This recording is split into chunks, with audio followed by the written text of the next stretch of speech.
Okay, here we are. Now we can get started. All right. So we don't really know what we're doing. This is quasi episode two, but kind of like episode one. And we are just learning how to podcast. So Bear with us. bear with us. Exactly.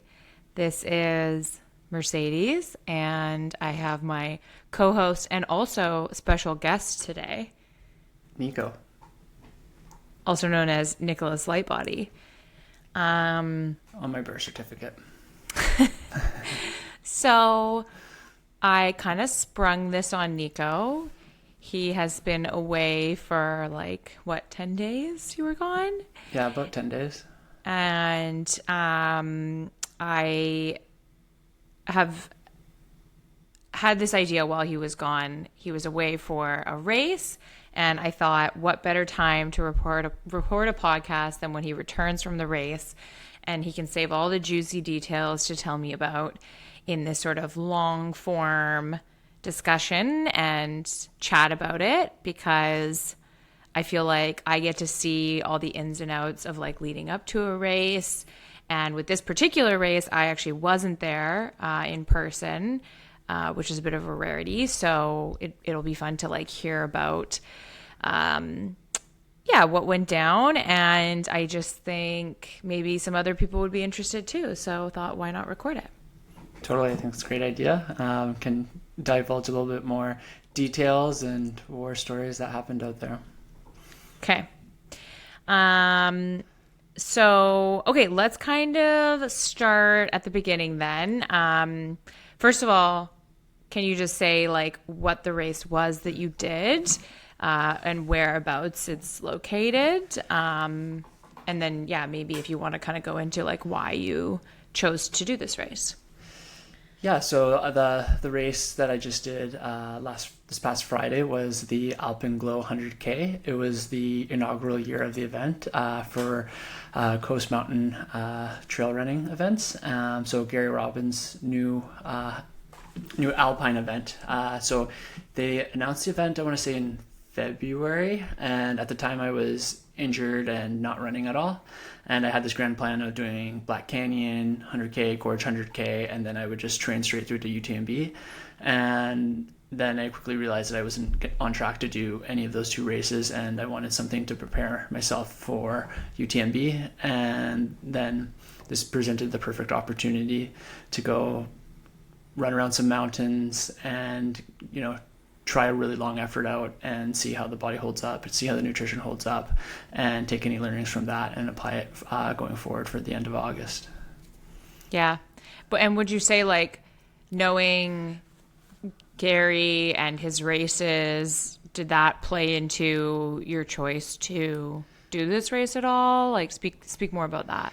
Yeah, no, definitely. I mean, all the races that I've been to that Gary has put on are just world-class events, so I knew it would be an incredible race experience. But to be honest, I didn't know exactly how incredible it was going to be until I was there. I knew it was always going to be a good event, but then I was just blown away by just the level of details they had for the event and the community, and also it was a completely new area of British Columbia for me as well. So it was like, okay, this is an opportunity to go see someplace of British Columbia where I haven't been before. And yeah, so there's a lot of area there to explore still.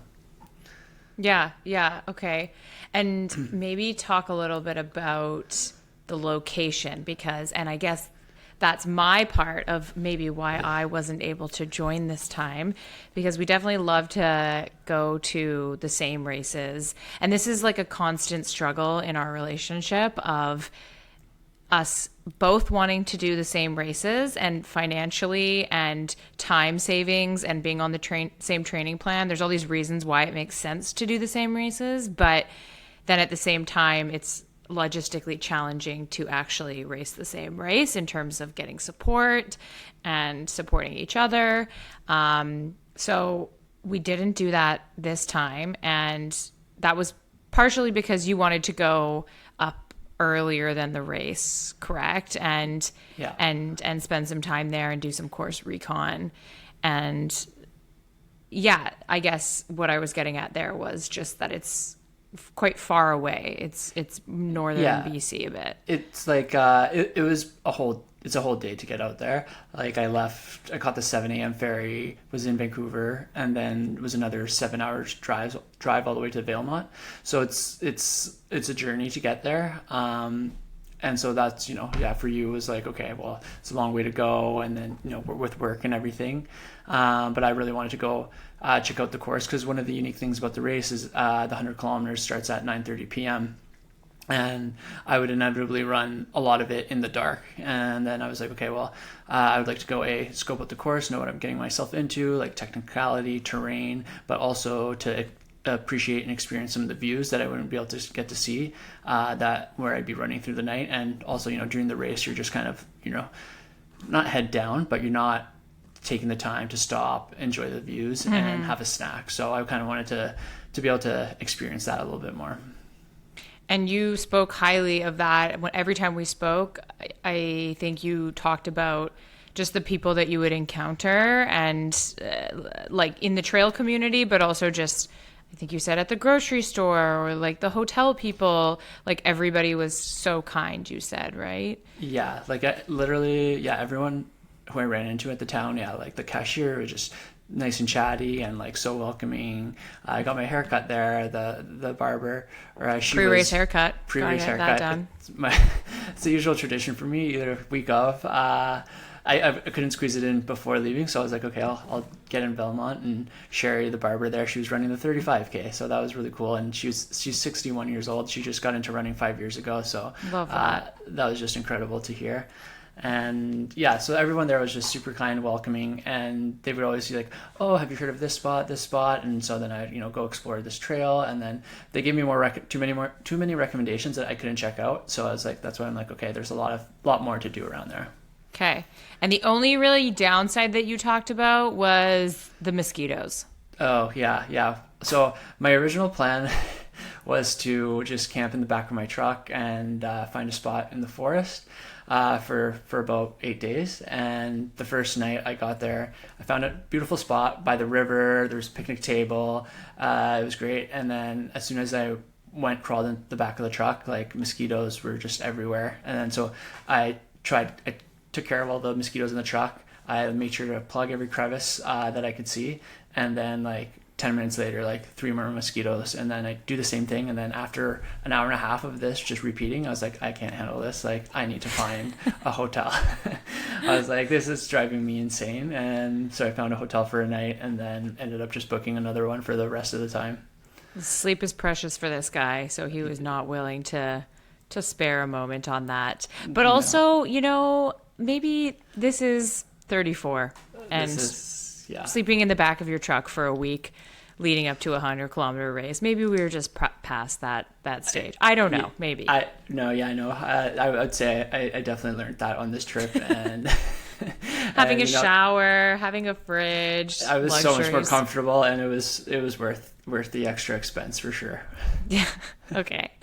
Maybe you could talk a little bit about just sort of the overview of the course, like what the course entailed.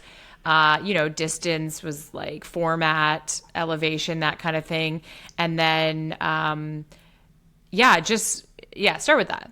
Yeah. So for the Alpenglow series, there's the 100K, there's the 60K and 35K, and so the 100K started on Friday at 9:30 p.m. And so the course goes over two mountain areas. So the first one we go up McCurdy, and we go up. We don't go to the summit, but you go through the meadow, which you gain about 1,000, a little bit more than 1,000 meters. Then you drop back down, and then you traverse like this really flat, flowy area. So there's a little bit of flat running, and then you go up Swift Mountain, which is another like 1,600 meters. And you come back down Swift, then you traverse flat, and you go back up over McCurdy. So you retrace your route and go back to the start. So it ends up being like 99 kilometers and just about 5,000 meters of elevation for the 100K. And it sits at a bit of a higher elevation there, Valemount, right? Yeah, the town of Valemount's at approximately like 800 meters, so not crazy altitude, but it's a little bit, coming from sea level. That's probably similar to like Calgary or something. Yeah, I think so. I don't know. Someone But might did correct you us on that. would you say that you noticed that? I'd say like not too much, like when I was just in the town, but like when I'd be at the top of like Swift or McCurdy, like the where you climb up, I was like definitely I could feel the thinner oxygen concentration. Yeah. Yeah. Okay. Cool. Okay, so maybe just walk through a little bit of the like how it went for you from start and at 9:30 p.m. and or even if you want to start at 5 a.m. when you woke up that day nice and early for your 9 p.m. start. Yeah. I mean, not you know, you always hope you can sleep in on your when you have a late start for a race, but the good old internal alarm clock just likes to wake up at 5 a.m. So I woke up at 5 a.m. with 16 hours till the race start. You know, I had some errands to run, so kind of occupied some of the day, but laid down for 2 hours in the afternoon and maybe got 30 minutes of sleep. But the the shut eye time still feels a little bit rejuvenating. But yeah, and then the whole day is pretty much spent to eating. And then How many bagels? How many bagels? At least 4 bagels, 3 things of like rice, a cookie. We can dive more into the nutrition later. Yeah. I think it was about 700 grams of carbs probably. But then, so the race took off, and something I wanted to kind of do this race is be maybe a little bit more aggressive and kind of see what my ability is in terms of holding a higher output for a long period of time. I've only done one other 100-kilometer race, and that race was 3 years ago, and I'm a much different runner than I was then. I feel like I'm much more capable. So it was kind of like, okay, let's see, if you go out too hard, maybe you'll pay the price, but maybe you'll have an incredible day. You kind of don't know until you try. And so I was kind of willing to risk it a little bit here. And so I went out strong, and it felt good for the first little bit. Me and this other guy, Alex, kind of settled into a rhythm together and got chatting. And we did like most of the first climb together up McCurdy. And then going up McCurdy at the very top, I got like a little Were you gap. like chit-chatting while you're going up this mountain? Yeah, we were like side by side chit-chatting for a little bit, getting to know each other. And then Where's he from? He's from Vanderhoof. He lives in Smithers. He went to UVic. He's explored a lot, a bunch around Strathcona. He's done Golden Hind, like all the the hikes and the runs around there. So I was testing you to see if you guys were actually chatting. No, he was a nice guy. And then but I was like, it was really nice to have someone to run with, because I wasn't sure who was going to be at the race or who was going to show up, and was like, it could be just me by myself for 100 kilometers. Mm-hmm. But so it was nice to spend some time, especially because it's dark, complete pitch darkness, and you're going up the climb. And I mean, we were going up the climb pretty fast, like running probably quite a bit and hiking a bit. And at one point I was like, maybe it's a little bit too fast, but I was like, he's with me. I'm my game plan is just try to put myself out there and see how it goes. So I was like, I'll just roll with it, and it felt good. Like, it didn't feel like my legs were like bricks or anything. Like, it felt like in control. And then crested the top with like maybe a very small gap of like a minute or two, and then started the descent down, and kind of felt like a twinge of a calf cramp as I was going down. And then so I was like, oh shoot, like maybe like I need to drink more water, take in more salt. So I took some salt, took some water, and that kind of dissipated. And how far along would you say you are at this point? Oh, like probably 20K? Yeah, 20K. So it's pretty early. Yeah. But it was like, I wasn't too concerned. I was like, okay, maybe it's just like something I could quickly rectify. And then I was just like, okay, I'll just cool it on the descent. And as it's going down, I cooled it down a little bit and wasn't pushing it. It's also like, pitch black. There's like, it's technical. Like it it's a little bit riskier to move fast. And then eventually it opens up into like a flowy mountain bike trail where you can actually like run quite fast. And it was at that point Alex like caught back up to me behind, and I was like, hey, like just let me know if you when you want to pass, or if you want to pass, just let me know. He's like, oh, I'm good for now. And we just kind of continued in tandem running down the hill.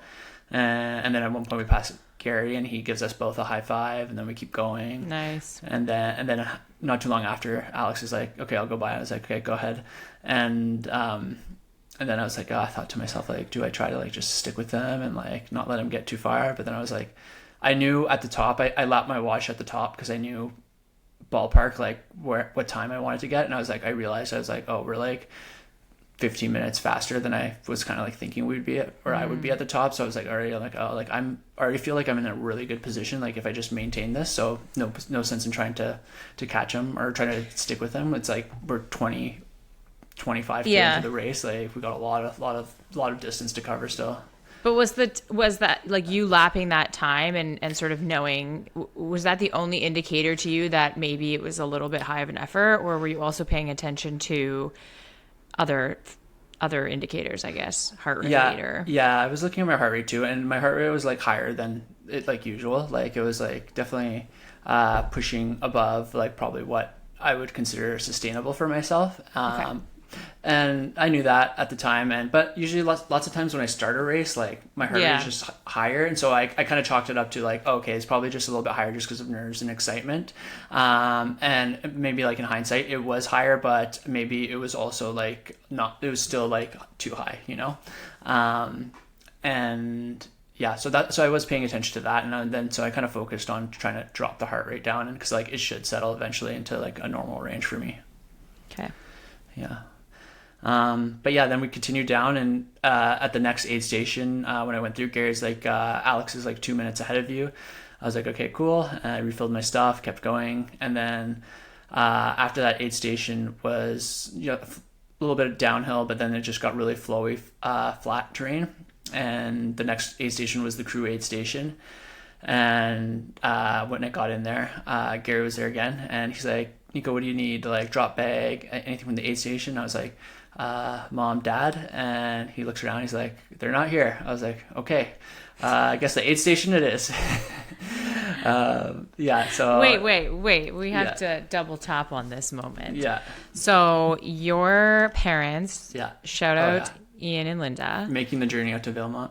Made the journey out to Valemount. They unfortunately got a flat tire at the start of their journey and had to get towed back to North Vancouver, and it took them longer to get there than they had ever intended to. Definitely. So they made their way up there, but they still made it in time to go and crew their son. And I will say, this is part of why I didn't feel so bad about not being there to crew you, because I knew that your parents were there and they are now experienced crew. So I thought you were in very good hands. And so then you planned for them to crew you at, I guess there was only 2 crew accessible aid stations, correct? Yeah. So there's the one crew accessible aid station, but you go through it twice, so they can see me twice. Yeah, okay. Yeah. Okay, and so the plan was for them to meet you there and take it from here. Yeah, and so, so they weren't there. So I was, one of the reasons was I had these rough estimates when I would be at the aid stations, and kind of ballpark those estimates to be around like an just over 11 hour finish time, I think 11:10. And so I told them like this is like a guesstimate.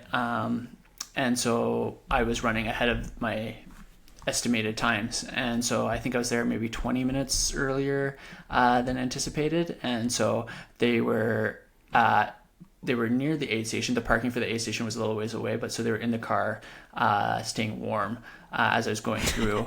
And so they were there, but they weren't there at the same time. So, but it was so what okay. what was your initial? Were you sort of a little bit pissed? What was the thought process? No, like I guess one of my mentalities going into ultra running and long, like these things, is like something is going to go wrong. Like there's always something that happens. I was like, okay, this is one of the things you just have to like deal with and like, just kind of figure out. It's like one of the troubleshooting you got to do. Like it's going to happen. And this is the thing that's going to happen to you in this race. I was like, okay. So then I was like, okay, just grabbed a bunch of gels, stuffed the gels into my belt. Was that the most important thing that they were going to give you? Was the nutrition? Nutrition. Yeah, it was just nutrition. So I was like, okay, I'll just have to rely on the aid station nutrition from here on forward. And refilled water, refilled the flask with like NAC drink mix, which typically doesn't work for me, and it didn't work for me. But I was like, I got to just make do with what I have. And and then as I was leaving, well, it was like obviously I knew they didn't want to miss me in the aid station. So as I was leaving, I told Gary, I was like, make sure you tell mom and dad I still love them.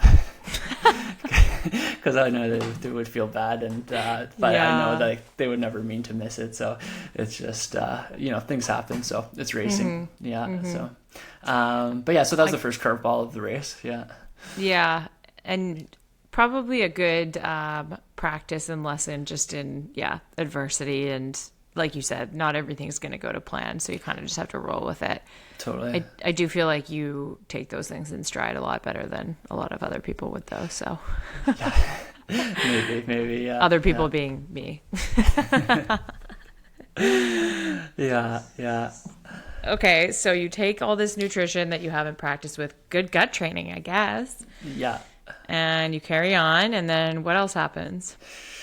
Yeah, so then I take off there. There's like a little bit of a flat downhill section, and then after that you turn to go up Swift Mountain, and so then there's like a steep climb for a little bit, it flattens out, and then you hit the next aid station M&M, and so during that I like try the NAC drink mix. I'm like, it's okay, and then I try it again. I was like, oh no, I'm not really enjoying this, and then testing out the nutrition that I grabbed, and grabbed some of those gels, and the gels like seemed to go down. Like I ate them on like. What were they? I was trying to like.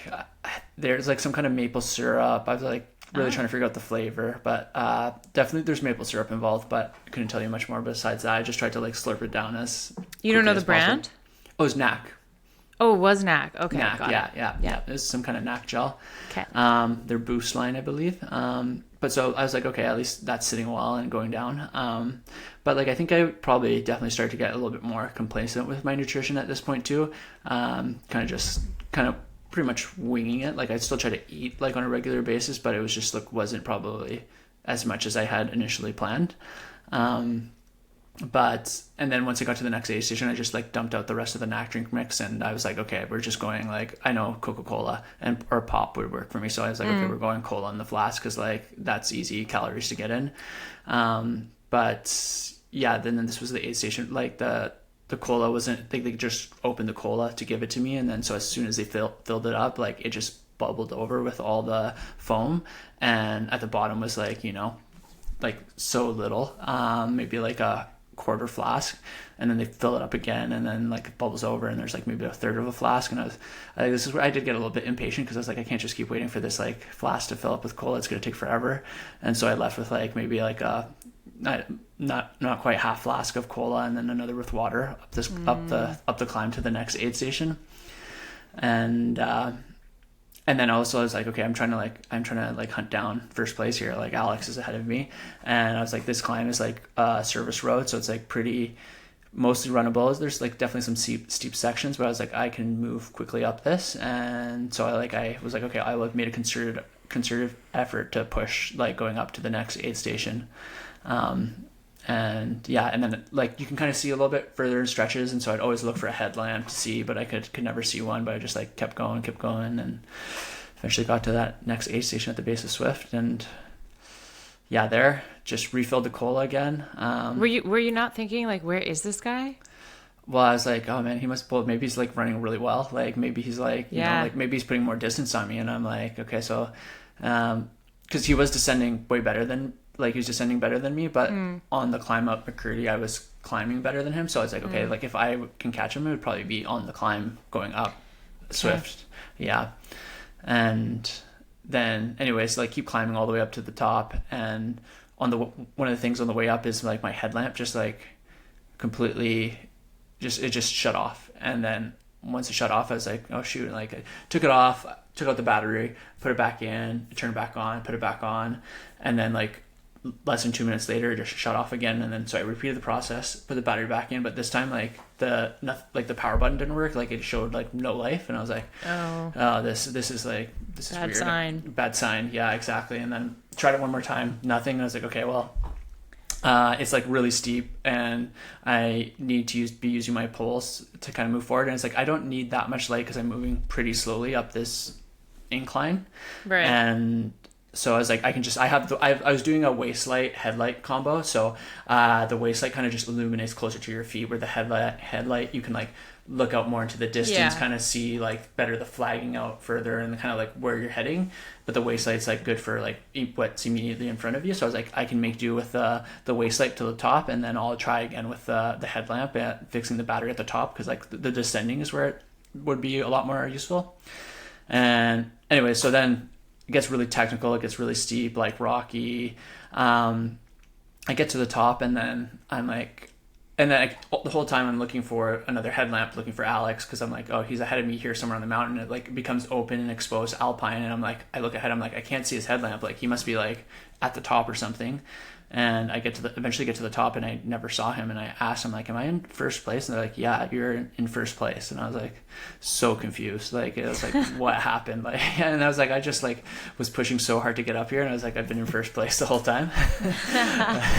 might have done that a little bit differently, but that's okay. Yeah. Well, you said you wanted to go for it, so. No, exactly. At this, yeah, same time. So yeah, exactly. And then, anyway, so then I turned back down. I was like, okay, well, like this is new information. Like I'm in first place now. This changes, like, I don't know, things. I was like, maybe I don't need to be as aggressive now. Like we're maybe just over halfway in the race at this point, so just over 50K. And also I'm like, I don't have tried with my headlamp again one more time. It didn't work. So I was like, okay, like looks like we're just rolling with the waist light for the rest of the time. Like got to make do with what I have. So that was like, another curveball adversity, but I was like, okay, at least I have a light. Like if I didn't have a light, that would really slow me down. Was it part of the mandatory gear to have 2 lights? It was, yeah. You had to have 2 light sources. So, and I mean, I personally really always like waist and headlamp anyways. It just like, I find the more light you have, the faster you'll move. So, but yeah, it was just tricky kind of navigating a little bit because then I couldn't see exactly where the flags, like what direction going down for the mountain. But I mean, it comes back to the course recon and spending more time there. I was fortunate enough that at least I had a sense of like which direction to go.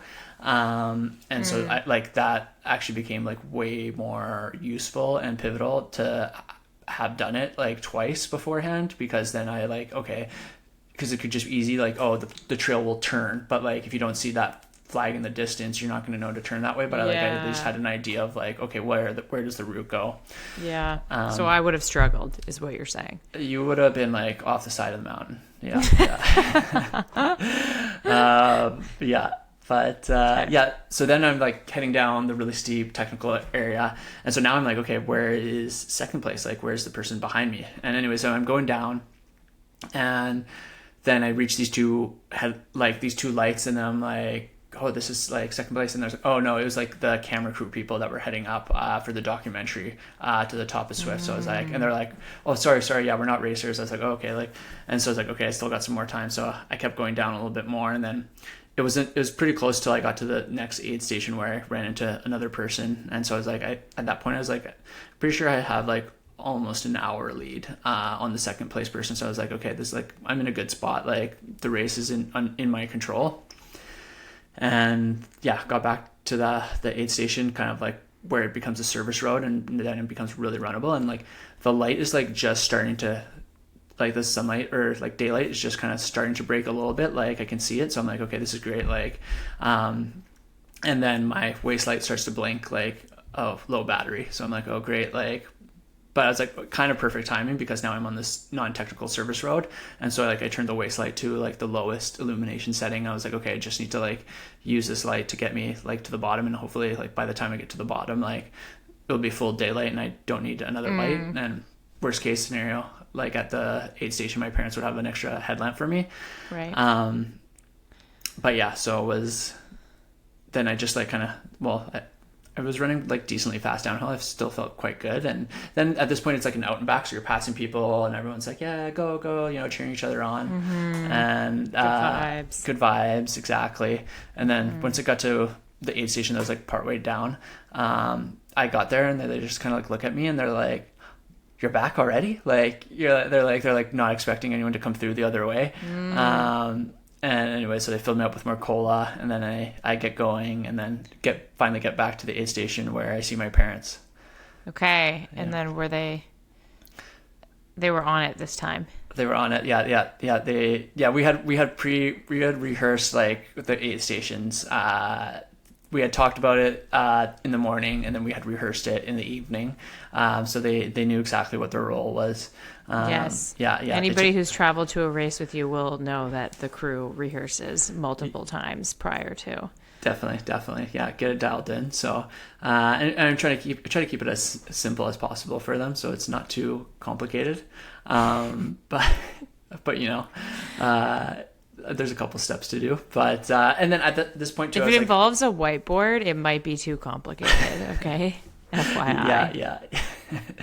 At this point I was kind of like craving some like more solid food because I had pretty much been just drinking cola and some of the knack gels, and so I didn't really have any, like, usually like in my nutrition I had like bars or something a little bit more solid, and they gave me a miso soup there, but it was like boiling hot. Like it was, I took a sip of it and like burnt my tongue, and I was like, I can't wait for this to cool down. And then fresh off the stove.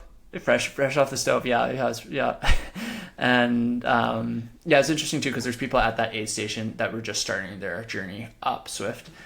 So we were at very different points in the race. Like I was at like close to 70 kilometers, and they were at like 33 kilometers. Wow.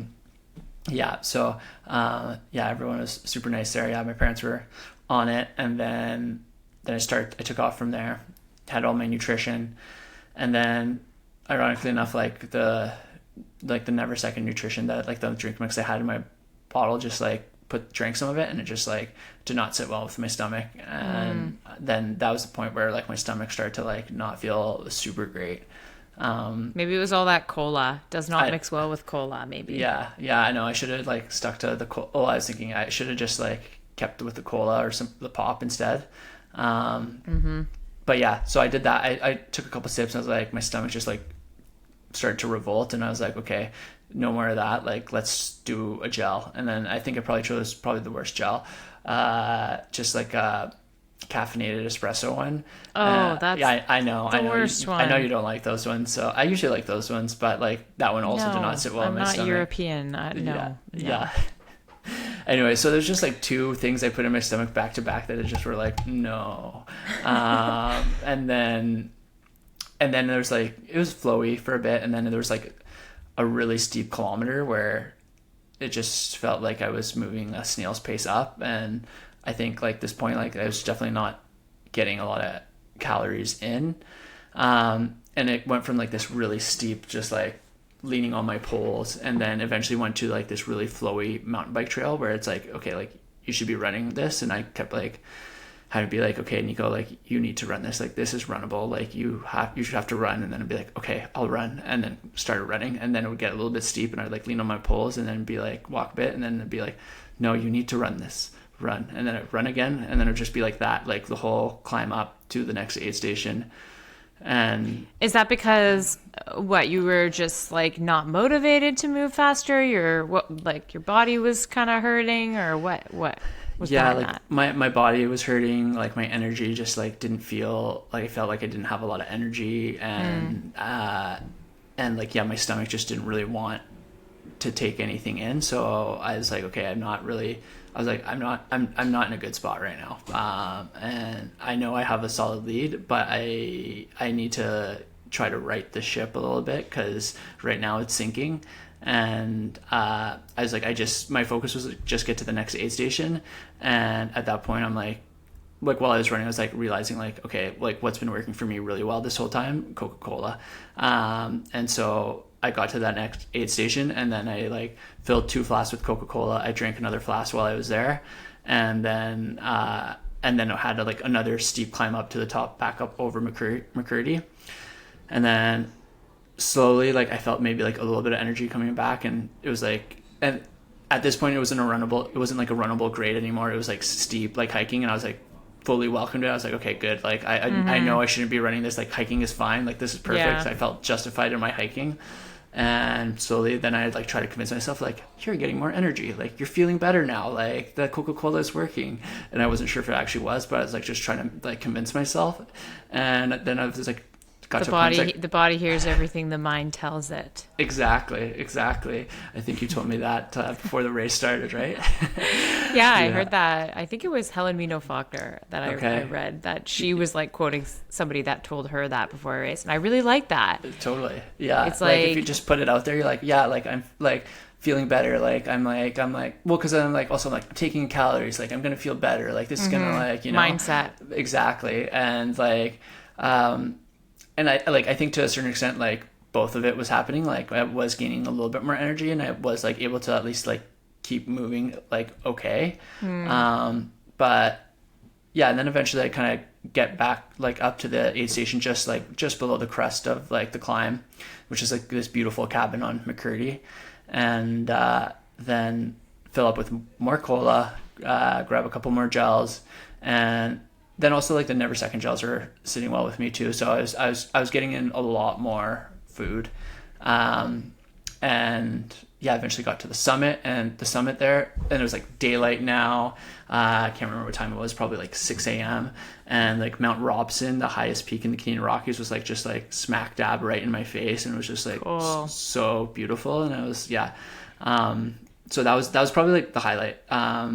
Was like going up that last climb, and then once you got to the top of the climb, it's like a 16k of downhill and flat to the finish, and I was like 16k to go. I was like, that feels like really far still. And then I started going downhill, and I was like, my legs just like, I don't know, it felt like I was the slowest descender of my life. Like it was like, you know, I feel like descending sometimes it should feel like free speed, and I was like, this feels like a lot of work, and like my feet just are killing me, my legs are just want to stop. But I was like, no, just like, I don't know, just you have to keep going, like you're so close to the end. And yeah, eventually you finish the descent, there's like a flat bit, and then a little bit more descending before the finish. And the flat bit, I was like, okay, just like there I actually started to like feel my energy come back. I was like, okay, like the nutrition I'm getting in is actually working. I'm able to actually run and not like be like shuffling. Like before I felt like I was shuffling, now it felt like I was running. But like it's funny, I look back at the splits, and they're not like crazy fast, but like you think you're running way faster than you are, but like you're 90 kilometers into a race, and it's like a 6-minute K feels like a 4:30 K at that point. But it's pretty cool that you actually did like notice a real turnaround in the nutrition, because I feel like sometimes in these long ones, once you get yourself in a hole, it's so hard to like turn that around, because you just continue to burn more and need more, and then you can't really catch up with already what you've lost. So totally.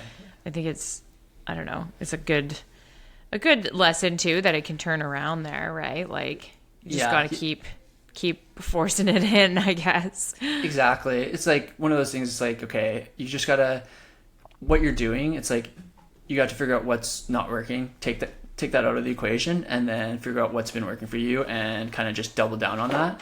And so that's kind of what I did with the Coca-Cola, and took out the NAC drink mix. I think the high carb drink mixes, just because it was like high carb NAC and Never Second, just didn't, like I can do those for 4 hours kind of thing, but you know, once you get 8 hours plus, that's when, you know, your body just gets like a lot harder to absorb things. But yeah, so being like super flexible with the nutrition, and so like so the energy started to come back, like, but definitely the legs felt like every step like stop running, like they would just be like, you know, like, okay, no, like we don't want to run anymore, and then just me being like, just keep running, because like if not, it's just going to take longer. Like if you slow down, you're just going to be in pain for longer. So that's definitely another motivator of like, okay, if you run just like a little bit more, or run a little bit faster, your race will be over a little bit sooner, the pain will be over. And you get to sit down. Exactly, which I was just like fully looking forward to. And yeah, eventually the last section is kind of feels like a really long like mile on the road. Just a flat road mile after you've been running through the mountains. And like all you see is you take a left hand turn and all you see is just like a row of cones, like, and you can't see the end of the cones. And then I just like kept looking like, where's the turn into the farm. And it was nice on that section. Gary came out on his bike, and he greeted me, and he was like, oh, how was that, and I was like, oh, that was great. I was really hurting near the end though.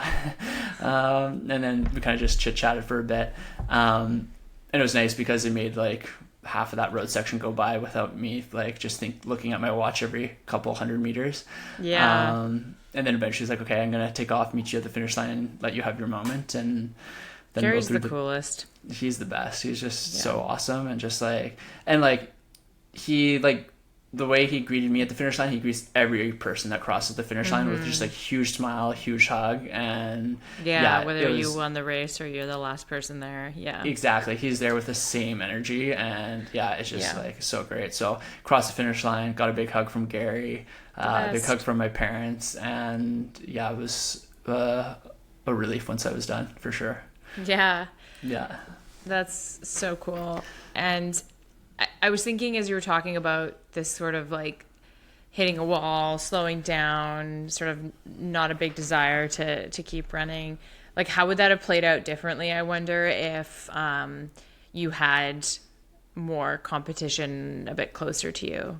Do you have a sense of what you think?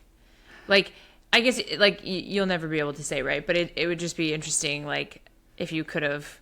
I mean, I think for sure in the last bit, like if there's someone there, I could have ran faster. Yeah. I also in the back of my head, I'm, racing in less than 8 weeks, for at UTMB. So I'm like, it's not like to gain a couple minutes or, it's like, would inflict way more damage and pain, like damage on the body and recovery. So that was kind of in the back of my head at the end too. And I was like, okay, I was content with like how I went out in the race, and I went for it. And kind of found out, okay, like maybe went out a little bit too hard or just didn't have the nutrition dialed in. I think a little bit of both. And so I was like, okay, I got what I came here for. Really good stimulus in the mountains. And so I was like, okay, I don't need to go above and beyond and, go to a point where maybe something takes, way longer to recover from. Right. Yeah. Yeah, that makes sense. So overall then, would you want to go back to this event? Would you recommend it to people? Like what's your take on it now that you had done it, the inaugural? Yeah, no, I would 100% recommend the event. Like just like the route, like the whole course, it's like very diverse. Like you get high alpine, you get runnable, you get steep, you get technical, you get like fast running downhill. So it's like a very diverse course, which is like fantastic. And like the views are unreal. Like the event start to finish put on is incredible. They have really like nice touches around the course. Like they had some music playing up top of McCurdy. Later, like a whole like cello, live music. Live music. Yeah, live music. Sorry, yeah, live music. Instruments. Yeah. And like the volunteers were just 10 out of 10. So definitely would recommend the event. And I kind of feel like I have unfinished business with the 100K for sure. Like I feel like I can definitely get under 11 hours, and I feel like I can execute a much better race. And I enjoyed the course so much, I would definitely do it again. Yeah. Like you almost kind of want to go back and set a more stout course record, because technically you now have the course record. But... Yeah. So it'll be interesting to see next year what the winning time is. Because definitely there's definitely room to take off on that course. Yeah, cool. Well, yeah, it sounded like such a incredible time, and I had no doubts that it would be, just knowing Gary and his races. They always put on a good time. Okay, so maybe we can touch briefly on the nutrition. Obviously, you kind of touched on that throughout, but like, what were you aiming to do in terms of carbs per hour, or like how much you wanted to consume in terms of, the nutrition, and then also maybe talk about the hydration piece of it as well? Yeah, so like for carbs per hour, I was like aiming for around 100, 120 carbs per hour, like more so for 120.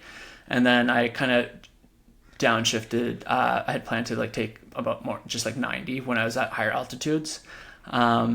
But so yeah, I was like doing that mostly through Never Second drink mix, gels, Never Second bars. I also like Bobo bars.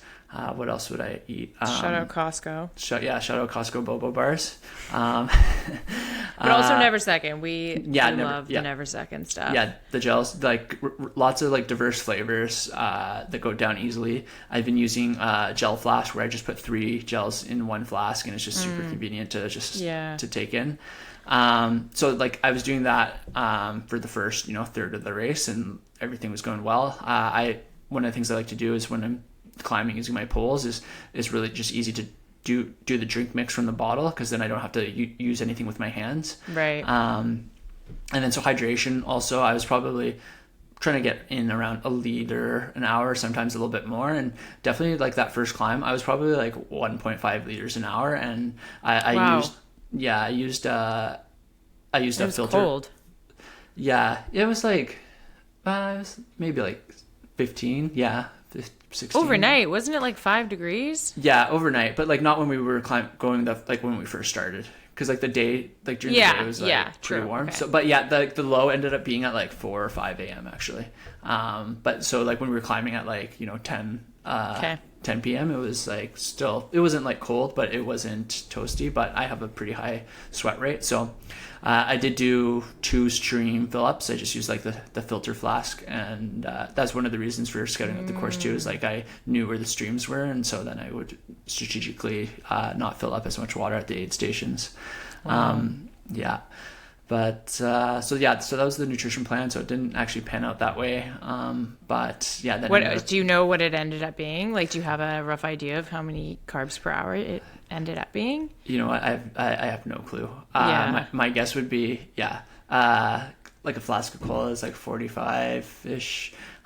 So like maybe near the end I got back up to like 90. But I'm sure I went through a stretch where I was closer to like 50 or 60, maybe even an hour where I was like not very much at all, when I was just like, when I had everything I had on me or when my stomach was just not feeling good. It's just kind of got to ride it out for a bit, slow down and wait for the stomach to pass, and then put something in it, and hopefully it sticks. But because I was like, at that point I was like, there's a point in a race where you can stop taking nutrition, you can make it to the end, but you got to be close to the end, and I wasn't close enough to do that. So I was like, okay, I need to, take the time to take care of myself so I can make it to the end. Yeah. Okay. And then how are you feeling now? So this is Monday. You finished the race on Saturday morning and finished the race, went back to your hotel, showered, and then immediately got in your truck and drove straight home. So 7.5 hours to the BC ferries, and then rode the ferry and then got home. So fun fact that you were home before some people were finishing the race. Is that right? Yeah, before the final cutoff. Wild. So how are you feeling now? Still tired, I would say. My brain feels definitely a little bit foggy. But the body is like better than I would have expected, to be honest. Like soreness is there, but it's not the worst it's been. I would say the worst part right now is my feet. They're definitely swollen. There's a couple toenails. Attest to that. They don't look quite right, that's for sure. Yeah, a couple purple toenails. So there's gonna at least 2 goners, maybe 3. So I'd say the feet are the worst, but honestly, I saw you had is that like a little ice bath going on at your feet while you were working today? Is that what was happening? Yeah, I took 2 little ice baths with, I just filled a little Tupperware with water and ice, and then I just soaked my feet in them for a couple of minutes, and I dried them off and let them rest and then put them back in, and kind of, I mean, it's working, I think. So the swelling has been going down. So, but I think, give me, another day or two, and I think I'll feel a lot better. Okay. I think we touched on all of the points that I wanted to touch on. Did we kind of miss anything from your perspective? Yeah, I guess the one thing is the Alex who was leading the race, I later found out that he had GI issues, and he ended up dropping out of the race at some point, going up Swift. So did you see him after or anything? You didn't get a chance to talk to him? No, I was hoping to see him after. Actually, while we were chatting, I think he said his girlfriend was doing the 60K. Yeah. Oh, okay. Yeah. But yeah, so unfortunately didn't get to chat with him after. But yeah, it was his first 100. So I'm sure he'll be back next year. Maybe he'll take down the course record. Yeah. Yeah. Go for it, Alex. Yeah. We'll be rooting for you. Yeah. Cool. Okay. And I guess we could just kind of, you mentioned this several times, but sort of what's next was kind of where I wanted to leave things off. Just like, obviously you've talked about UTMB quite a bit, and the whole kind of focus of, or point of doing this race maybe was as a sort of training race, if you will, for that. So yeah, anything you want to add to that? No, now it's just, making sure the body recovers well, not rushing into anything. And then we'll be putting final touches on the block before UTMB. So right now, we're 7-ish weeks, maybe. Yeah, it feels, I think, 7 weeks. So coming up quickly. So we're off to Squamish later this week to be close to the mountains to do some more training. And then August 1st, we're heading over to France to train like the French do. Yeah, I am so stoked and also so scared. Yeah. But maybe we can do a full episode on leading into that, because I feel like that's its own beast to talk about, and the preparation and all that. Yeah, definitely. Lots to chat about that. But yeah, next big thing on the agenda for us is the Peak Endurance Training Camp in Squamish. So that will be a lot of fun. Three big days in the mountains. So that'll be a really good training camp for UTMB. Okay, can't wait. So yeah, well, thanks for sharing on your day. I intentionally didn't dive into the details with you super hard because I wanted to save it for this. So I hope you had fun. Yeah, no, this was great. Thanks for the chat. And yeah, big shout out to Gary and all the cool people that you met. Hey, yeah, definitely made some friends and some quick bonds with people in Valemount, Dave, and met this guy actually from Hawaii, Steve. He MCs for Hurt 100. Actually, Hurt 100 has rocketed up my list of races that I'm interested in now. Yeah. Love that. Yeah. So very keen on that race now. So maybe January, who knows? Okay. Yeah, this is news to Mercedes. He's always planning the next trip. All right, we haven't even paid for the next one. Okay, but yeah, go people check out Gary's race, Alpenglow, for next year. I obviously wasn't there, but it sounds like one that should definitely be on people's calendars. So we love what you do, Gary. Yeah. Can almost guarantee I'll be back for the 100K again at some point. Okay, you heard it here. Yeah. All right. Okay, that's it. Thanks. All right. Thanks, everyone.